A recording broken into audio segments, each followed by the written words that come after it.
अमित शाह जी।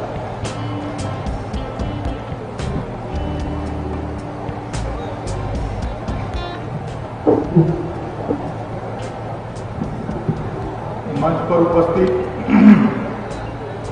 हरियाणा के लोकप्रिय मुख्यमंत्री श्रीमान मनोहर लाल जी, हरियाणा के ऊर्जावान स्वास्थ्य मंत्री श्रीमान अनिल विज जी, भारतीय जनता पार्टी के राष्ट्रीय महासचिव और सांसद श्री अनिल जैन जी, हरियाणा भारतीय जनता पार्टी के अध्यक्ष महोदय,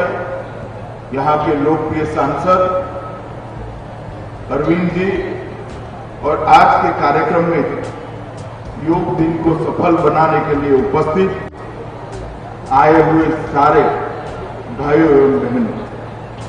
सबसे पहले तो मैं इस कार्यक्रम के माध्यम से देश भर को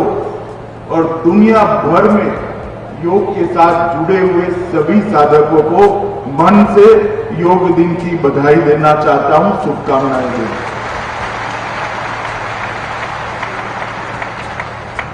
मित्रों,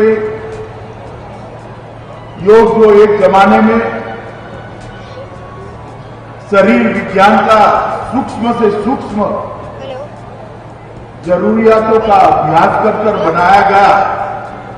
एक सरल प्रकार का अभ्यास था, जिसके माध्यम से हर व्यक्ति अपने शरीर, मन और आत्मा के बीच में एकाकार कर न केवल अपने शरीर को निरोगी रख सकता है, मन और आत्मा को और शरीर को एक साथ जोड़कर अपने खुद के जीवन में, अपने प्रदेश के जीवन में और समग्र विश्व के अंदर एक शुभ गति से आगे बढ़ने का अपना निर्णय कर सकता है। कालांतर में बहुत लंबे समय तक हमारे यहां विदेशियों का शासन रहा, देश गुलाम रहा और धीरे धीरे धीरे योग अभ्यास सिर्फ साधुओं के लिए, सन्यासियों के लिए और योग का अभ्यास करने वाले कुछ विशिष्ट व्यक्तियों तक सीमित हो गए। समय से चलता था, अनेक लोगों ने योग को पुनर्जीवित करने के लिए अनेक प्रकार के कार्यक्रम किए, योगदान दिए और योग को आगे बढ़ाते रहे। परंतु वैश्विक फलक पर योग की चर्चा और योग की मान्यता तब आई जब देश में 2014 में एक बड़ा परिवर्तन आया और देश के अंदर देश की जनता ने परिवर्तन कर अभी के हमारे प्रधानमंत्री जी को 2014 में प्रधानमंत्री बनाने का फैसला किया। और ये परिवर्तन आने के तुरंत ही बाद जो हमारी धरोहर है योग, उसके देश के प्रधानमंत्री नरेंद्र भाई ने यूएनओ के माध्यम से विश्व के फलक को इसका परिचय कराने का काम किया। 11 दिसंबर 2014 में यूएन की जनरल असेंबली में प्रधानमंत्री जी ने जब भाषण किया, तब उन्होंने बड़े गौरव के साथ भारत की ये पुरातन परंपरा को, हमारे विज्ञान को विश्व के सामने रखने का काम किया। और न केवल विश्व के सामने रखने का काम किया, उन्होंने दुनिया के सभी देशों को अपील की कि भारत का जो ज्ञान है, जो शरीर को निरोगी करता है, मन को उत्साह देता है और आत्मा को उद्गति प्रदान करता है, ये ज्ञान, ये परंपरा को समग्र विश्व को देने के लिए भारतवर्ष तैयार है। और उन्होंने अपील की कि 21 जून को समग्र विश्व योग दिन के रूप में स्वीकार करे और हमारा जो योग का विज्ञान है विश्व के हर व्यक्ति तक पहुंचे और विश्व के हर व्यक्ति के जीवन में प्रकाश हो। और मित्रों, आश्चर्य की बात है कि कई बार विश्व दिन बनाने के अलग अलग संकल्प अलग अलग नेताओं के द्वारा, अलग अलग राष्ट्राध्यक्षों के द्वारा रखे गए, मगर किसी भी संकल्प को यूएन की दूसरी जनरल असेंबली के पहले आम स्वीकृति नहीं मिली। और ये योग दिन मनाने का जो संकल्प देश के प्रधानमंत्री जी ने यूएन की जनरल असेंबली में रखा, सिर्फ 70 ही दिन के अंदर देश के 177 देशों ने उसको स्वीकार कर लिया। और आज उसी का परिणाम है कि आज के दिन पूरा विश्व योग दिन के रूप में मना रहा है। जो टीका टिप्पणी करने वाले हैं वो कहते हैं कि एक दिन करने से क्या हो। मैं इन सभी को कहना चाहता हूं, विनम्रता के साथ कहना चाहता हूं कि आज देश के दुनिया के 200 देशों के अंदर, दुनिया के 200 देशों के अंदर करोड़ों लोग जो योगाभ्यास कर रहे हैं, उसको देखकर कितने बच्चे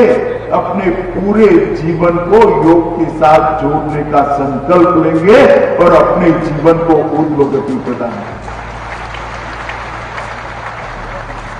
पश्चिम के देशों में और दुनिया में जब कोई भी नई चीज का इजाद किया जाता है तो वो पेटेंट रजिस्टर कराते हैं, इंटेलेक्चुअल प्रॉपर्टी राइट्स इसका बुक करते हैं।